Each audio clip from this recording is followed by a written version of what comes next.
AITA for telling my husband he ruined our honeymoon? Where do I even begin? I feel like I'm going crazy, and maybe writing this down will help me get some perspective because I genuinely don't know if I'm overreacting.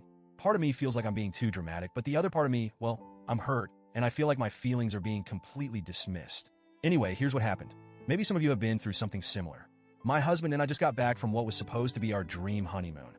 You know how it is when you first get married. You imagine everything will be perfect, like in those rom-coms where the newlyweds are all over each other, having the time of their lives on some secluded beach, without a care in the world. That's what I pictured. We've been talking about this honeymoon for months, carefully planning every detail. We picked a stunning location, beautiful beaches, luxurious resorts, just the two of us.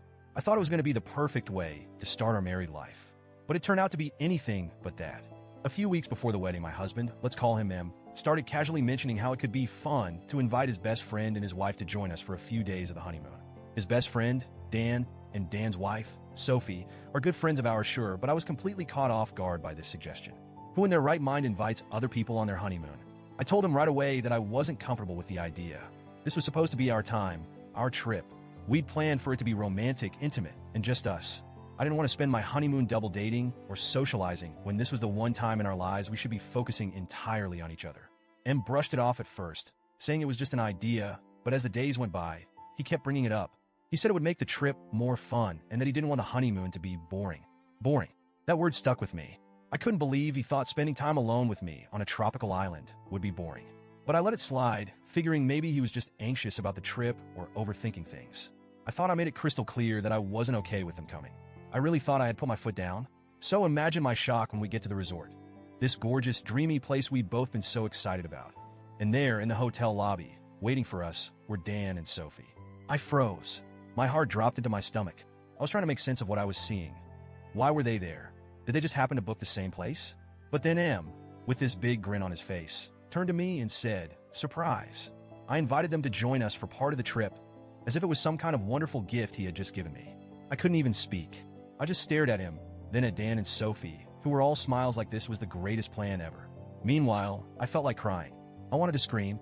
I wanted to ask him why he thought this was okay when I had told him multiple times that I didn't want to share our honeymoon with anyone. But I didn't want to make a scene in front of our friends. So I smiled and hugged them, pretending everything was fine. Inside, though, I was fuming. That set the tone for the rest of the trip. We ended up doing almost everything together with Dan and Sophie. Every meal was a double date, every activity was a group activity, and there was zero alone time for just me and M.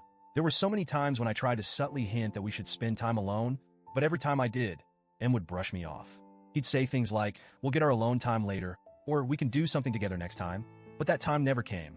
Even at night, instead of cuddling and talking like newlyweds, he wanted to hang out with Dan in the hotel bar, leaving me alone in our room. I tried to make the best of it.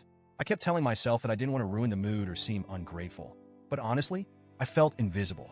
It didn't feel like a honeymoon anymore. It felt like a random group vacation. Then on the last day of the trip, I finally broke down. We were all at dinner, and Dan and Sophie started talking about how we should plan another trip together soon. I just couldn't take it anymore. I blurted out, "Maybe next time, M, and I can actually have a vacation, just the two of us," in this sarcastic tone that I didn't even mean to use. Everyone went quiet, and I could feel him glaring at me, but I didn't care. That night, back in our room, I confronted him. I told him that I felt like he had ruined our honeymoon by inviting them, and that he hadn't respected my feelings at all. Instead of apologizing, M got defensive. He said I was overreacting, that it wasn't a big deal, and that I should be happy we got to go on a trip at all. He even had the nerve to say, "We can always have another trip. It's not like this is the only vacation we'll ever go on." But that's not the point. This was supposed to be our honeymoon. It wasn't just any other vacation. It was meant to be special. I told him all of this, but he just shrugged it off and went to bed, leaving me feeling even more hurt and unheard. Now that we're back home, things are still tense. He keeps acting like I'm being unreasonable, and I don't know how to get through to him. I've tried explaining that it wasn't just about the trip itself, but about the fact that he didn't listen to me or respect my boundaries. But he keeps saying I'm blowing things out of proportion. So, Reddit, AITA for telling my husband he ruined our honeymoon? Should I have just sucked it up and gone along with it? Or am I right to feel like my feelings were completely disregarded?